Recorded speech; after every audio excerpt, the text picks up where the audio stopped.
नमस्कार दोस्तों, आज हमने संख्या पद्धति का टॉपिक स्टार्ट किया है।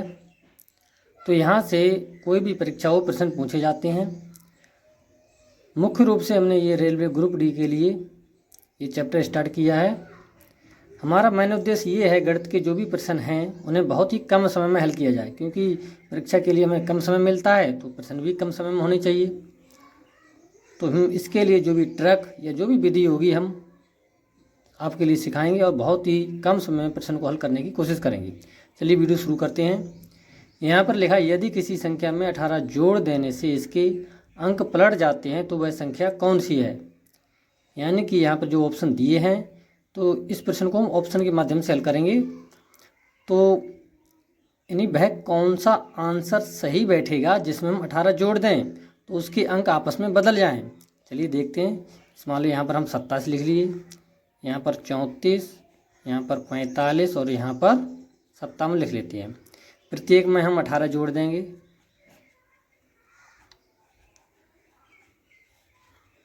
इसमें भी 18 जोड़ेंगे। अब देखते हैं इसे।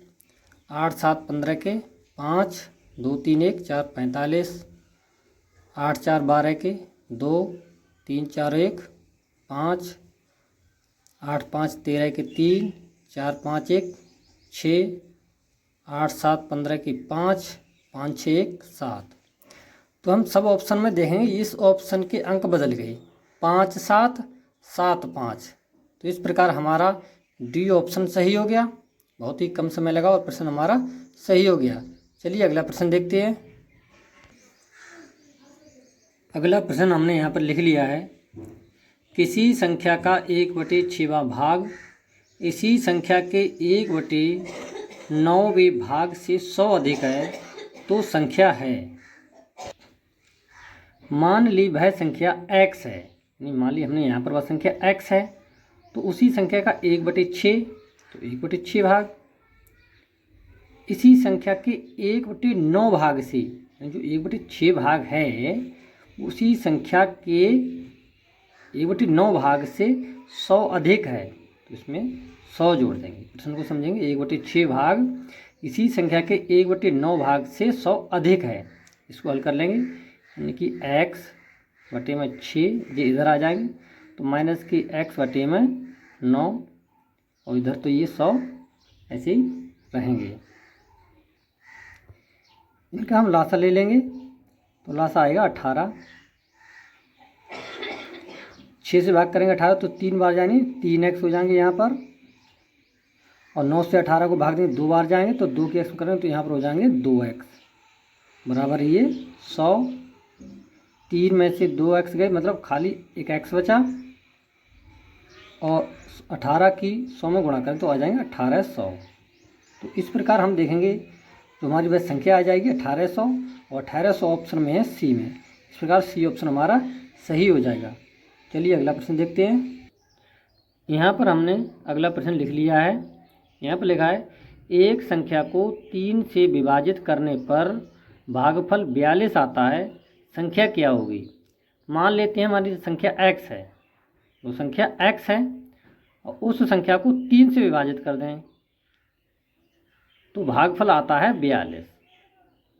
हमें x का मान निकालना है तो x बराबर 3 दूनी 6 और 3 चौक 12, यानी 126 आ गया x का मान।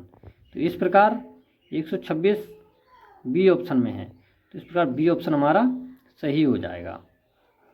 चलिए अगला प्रश्न देखते हैं। अगला प्रश्न यानी क्वेश्चन नंबर 4 हमने लिख लिया है। इसमें लिखा है, एक संख्या का 2/5वां भाग संख्या के 1/3 भाग से 2 बड़ा है, संख्या है। तो मान लेते हैं वो संख्या हमारी x है।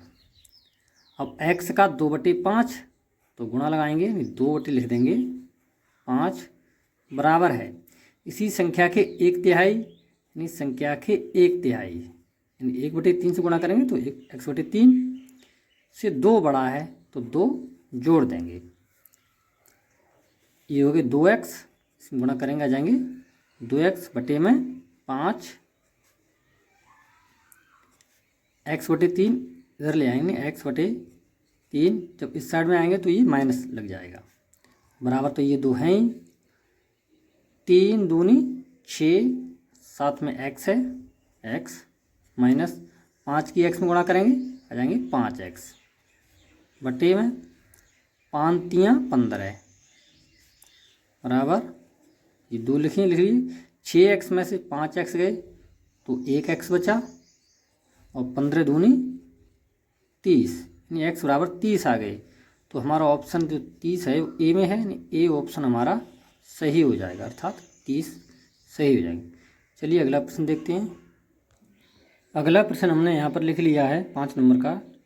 यदि एक संख्या किसी दूसरी संख्या जो 40 से 4 कम है से 5 गुना बड़ी है, यह संख्या क्या है? यहाँ पर लिखा है दूसरी संख्या जो 40 से 4 कम है। यहाँ पर दूसरी संख्या बता रहा, तो यहाँ पर हम लिख लेंगे कि जो दूसरी संख्या है, दूसरी संख्या बराबर 40 से 4 कम है, यानी कि 36 है। और जो पहली संख्या है, यानी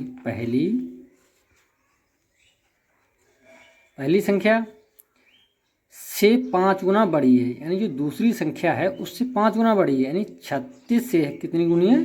5 गुना बड़ी है, तो 5 से गुना कर देंगे इसमें। तो 5 छक्का 30 के उससे पर हासिल के 3, 5 तियाँ 15 और 3 18, यानी 180 आ गया। और 180 बी ऑप्शन में है, तो इस प्रकार बी ऑप्शन हमारा सही हो जाएगा। चलिए अगला प्रश्न देखते हैं। यहाँ पर जो भी हम प्रश्न ले रहे हैं ये सभी किसी न किसी परीक्षा में पूछे गए हैं। जैसे कि ये प्रश्न है दिल्ली पुलिस कांस्टेबल परीक्षा 2008 में पूछा गया है, तो सभी प्रश्न किसी न किसी परीक्षा से पूछे गए, हमने वे प्रश्न लिए हैं जो बहुत ही इंपॉर्टेंट हैं। चलिए अगला प्रश्न देखते हैं। अगला प्रश्न 6 नंबर का यहाँ पर हमने लिख लिया है।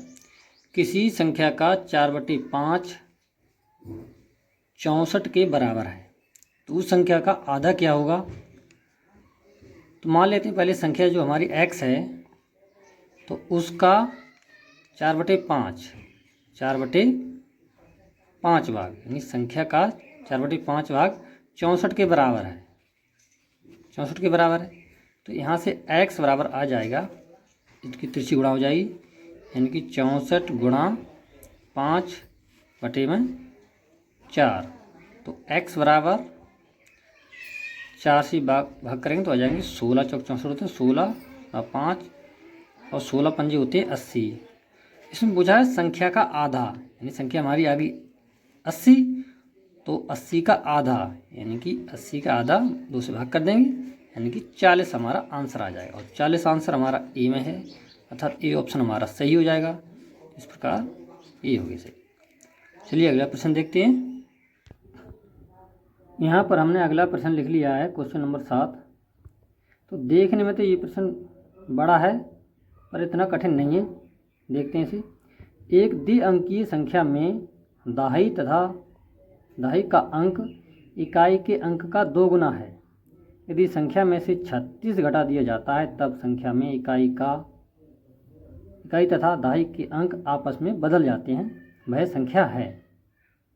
तो पहली शर्त हम देखते हैं यहाँ तक है कि दहाई का अंक इकाई के अंक का 2 गुना है, यानी कि इकाई दहाई, तो दहाई का अंक इकाई के अंक का 2 गुना है। तो ये तो में तो 2 गुना है नहीं कि यहाँ पर इकाई का अंक 2 गुना है, तो ये पहली कंडीशन इसमें लागू हो रही है और इसमें भी हो रही है।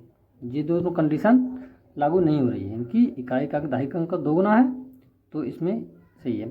अगला प्रश्न, यदि 36 घटा दें तो आपस में बदल जाते हैं, तो इन्हीं दोनों को देखेंगे, यानी कि 63 और 84 लिख लेंगे, इसमें से 36 घटाएंगे दोनों में से। अब देखते हैं कौन सा हमारा सही बैठता है। 13 में से 6 गए तो 7, 5 में से 3 गए तो 2, यहाँ पर 14 में से 6 गए 8 और 7 में से 3 गए तो 4। तो यहाँ पर देखेंगे 8 4 और 4 8, यानी ये अंक आपस में बदल गए। तो इस प्रकार हमारा सी ऑप्शन सही हो गया, यानी कि सी ऑप्शन सही है।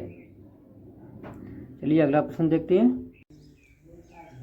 अगला प्रश्न यानी 8 नंबर का प्रश्न हमने यहाँ पर लिख लिया है। लिखा वह संख्या बताइए जिसमें उस संख्या का 7 गुना जोड़ने पर 56 प्राप्त होता है।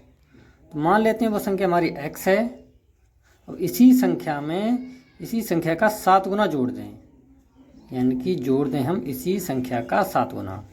संख्या और संख्या का 7 गुना करके हमने जोड़ दिया, तब आंसर जो होता है वो 56 प्राप्त होता है हमारा। चलिए देखते हैं इसे। अब ये 7x हो गए और 1x ये है, यानी कुल मिला के हुए 8x बराबर 56। तो x बराबर 56, ये गुणा में तो आ जाते हैं, ये बटे में। तो x बराबर 8 से भाग करेंगे 56 को, तो 8 सत्ते होते हैं 56, यानी कि 7 आ गया, और 7 है हमारा ऑप्शन ए में। तो ऑप्शन ए हमारा सही हो जाएगा 7। वीडियो अच्छा लगा हो तो लाइक करें, चैनल को सब्सक्राइब करें। इसी तरह की मैथ के जो सलूशन हैं आपको मिलते रहेंगे। वीडियो देखने के लिए धन्यवाद।